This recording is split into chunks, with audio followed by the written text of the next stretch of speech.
A hotel has called the police on a black man staying in Portland last week. Now, according to the Oregonian, the man Jermaine Massey, who was from Washington State, was visiting Portland for the first time to attend a concert when he received a phone call from his mother. Now, okay, look, you go to return that call, which he did. He was in the lobby of the DoubleTree Hotel. Now, he had already registered, he already had a room, he already had everything set up, but he was in the lobby and decided to return that phone call. Now, while he was on that call, a hotel security guard walked up to him and asked him to leave. Well, now that's curious. Why would he ask him to leave? Now, as you're going to see, the lobby was fairly empty when he was making that call, so he wasn't being disruptive. But nonetheless, when he refused to leave, the security guard decided to call the police. Now, Massey documented this encounter on Instagram, and I want to show you a video here on that. Let's take a look. He's calling the cops on me because I'm taking a phone call at the DoubleTree Hotel. Say hi, Earl. Say hello. You came over here because I was taking a phone call in the area where no one was. I had a family emergency, and I was taking a phone call, and this guy's harassing me. And he wants to call the cops on me because I'm taking a phone call in the lobby of my hotel. You really want this PR issue, Earl? Do you? Portland Police will be here in a minute. Thank you. Call them. I'm waiting. Okay. They're coming. Why? Why are they coming? Escort you off the property? Because what? And I'm staying here? Not anymore. Oh, okay. I'm staying here.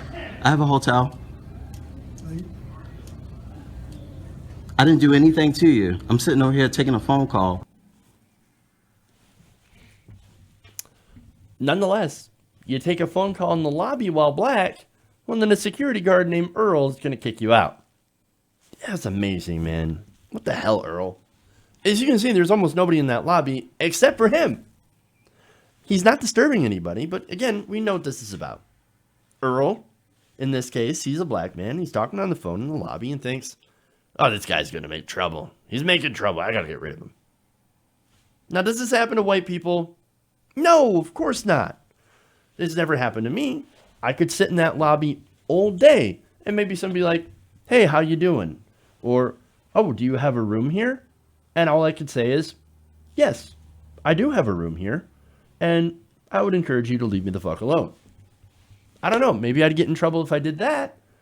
But certainly nothing that this guy did, talking on the phone, it should have gotten him in this kind of trouble. But anyway, now I have another video here of Massey talking to both Earl and I guess maybe it's a manager or somebody who was working there. So I want to show you guys that. And I needed some privacy. I had a family emergency going on, and this gentleman decided to come over here and harass me and ask me where I was staying.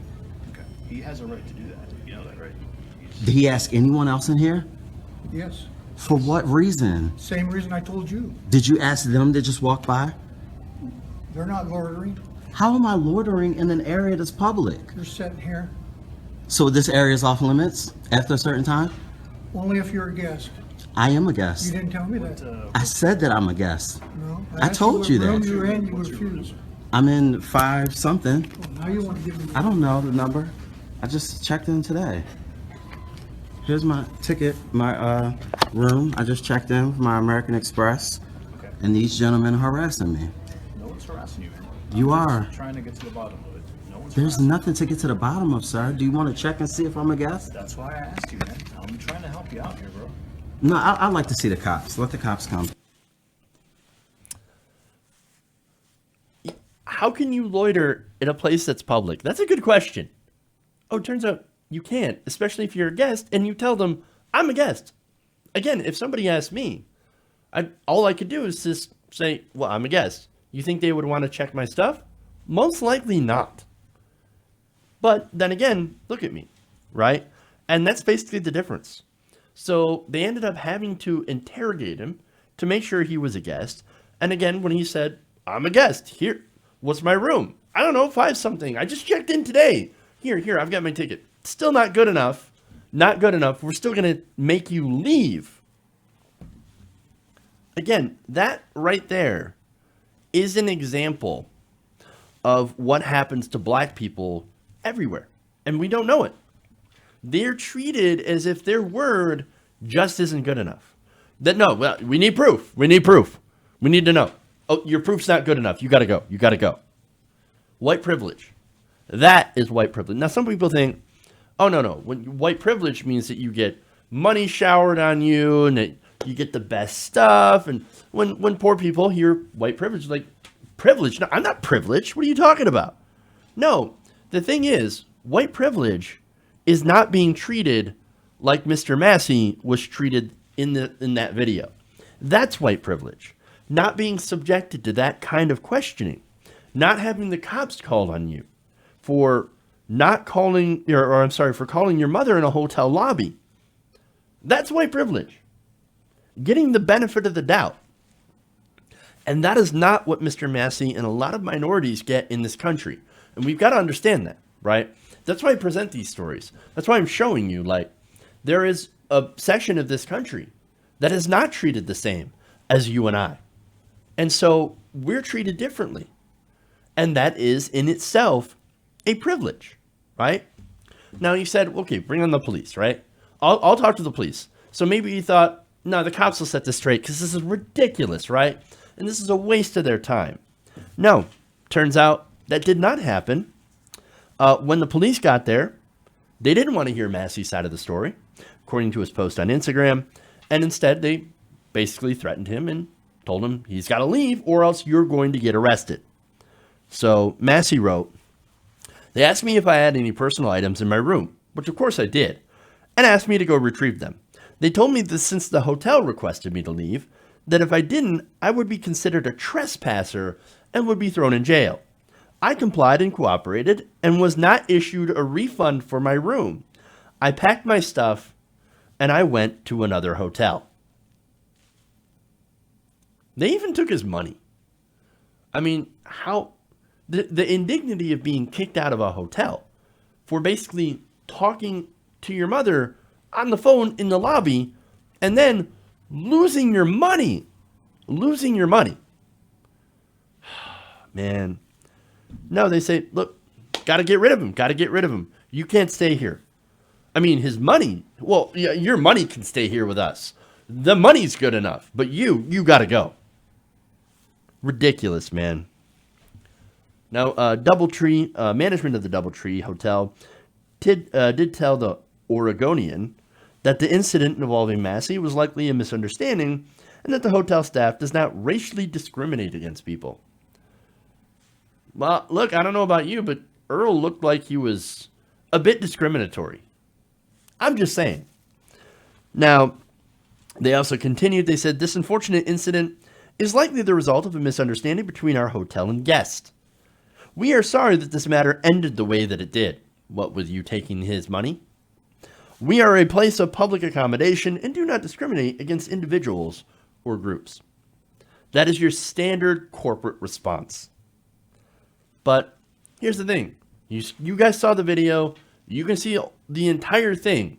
All the interactions on his Instagram.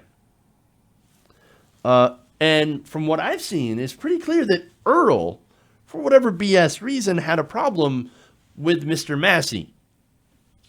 And I don't see why there was a problem. Now, Massey did say in a final post that he knows what it was. He said, it is never okay to discriminate against guests for the color of their skin and to prejudge them based on your own bias against that race. And that bias, I think, was fairly clear. And to be honest, look, a lot of us have a bias. A lot of us have something called an innate bias, right? Where we don't necessarily know that we have it, but it leads you to do certain things. It leads you to question people, or it leads some women to pull their purses a little closer when they get into an elevator with a black person. Something like that. And that bias, we've got to address that as individuals. And we've got to make sure that, hey, we need to think through it logically and see why we're doing it. and see the fact that we're doing it is wrong, and that there is no basis in this, right? Now, he also said, by the way, and I love this statement from him, Earl is a disgrace. Calls himself a man, but calls the Portland Police Department on a man who was minding his own business in the lobby of his hotel. I had my hotel key in my hand the entire conversation. He knew I was a guest. He wanted to prove a point and did it in the worst way. His point was, I'm the authority here. And that's basically what it is. Now, he also said it's not really shocked that this happened, but extremely disappointed. Now, look, just the fact that he's not shocked just underscores how often stuff like this happens. Now, we've seen Barbecue Becky, Pool Patrol Paula. We've seen people get the cops called on them for no reason, almost no reason. And usually, almost 100% of the time, it's because some white person gets very uncomfortable around a black person doing something normal. And so they feel the need to remove him. And so that's what happens. Now, in this last video, by the way, Massey ends with this. He says, quote, I will be seeking justice. Believe that.